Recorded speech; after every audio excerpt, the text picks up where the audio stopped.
सध्या अमरावतीच्या बडनेरा शहरातून एक चिंताजनक बातमी समोर येत आहे। तर बडनेरा पोलीस स्टेशन हद्दीत चोरीच्या घटनांमध्ये मोठ्या प्रमाणात वाढ झाली आहे, ज्यामुळे नागरिकांमध्ये भीतीचं वातावरण निर्माण झालं आहे। चोरट्यांवर पोलिसांचा कोणताही वचक राहिला नसल्याचे चित्र दिसत आहे। अमरावती जिल्ह्यातील बडनेरा शहर सध्या चोरींच्या घटनांनी ग्रासले आहेत। लहान मोठ्या चोऱ्यांचे सत्र सातत्याने सुरू असून यामुळे नागरिकांच्या मनात भीती निर्माण झाली आहे। पोलिसांकडून नियमित गस्त घातली जात असली तरी त्याचा चोरट्यांवर कोणताही परिणाम होताना दिसत नाही। बडनेरा येथील नवी वस्ती परिसरातील आठवडी बाजारात सायंकाळी 6 ते 8 वाजताच्या सुमारास अनेक नागरिकांचे मोबाईल चोरट्यांनी लंपास केले आहेत। यापैकी काही घटनांची रितसर तक्रार बडनेरा पोलीस स्टेशनमध्ये दाखल करण्यात आली आहे, तर काहींनी तक्रार देणे टाळल्याचीही समजते।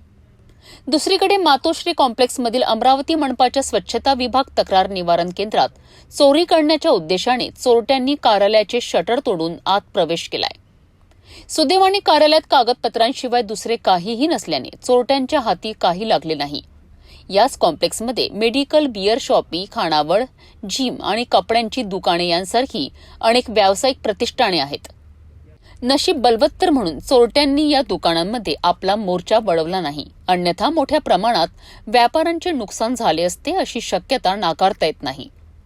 बडनेरा शहरात सतत घडणाऱ्या या चोरींच्या घटनांमुळे बडनेरा पोलिसांचा चोरट्यांवर वचक राहिलेला आहे की नाही अशा चर्चांना आता उधाण आले आहेत। नागरिकांमध्ये वाढलेली भीती आणि पोलिसांवरील प्रश्नचिन्ह यामुळे परिस्थिती गंभीर बनली आहे। बडनेरा पोलीस स्टेशनचे वरिष्ठ पोलीस निरीक्षक सुनील चव्हाण यांच्यासमोर आता या चोरट्यांना शोधण्याचे मोठे आव्हान उभे राहिले आहेत।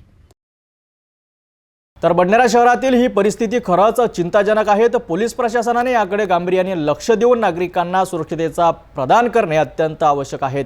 या घटनेवर आमचे लक्ष असेल आणि पुढील अपडेटसाठी पाहत रहा सिटी न्यूज।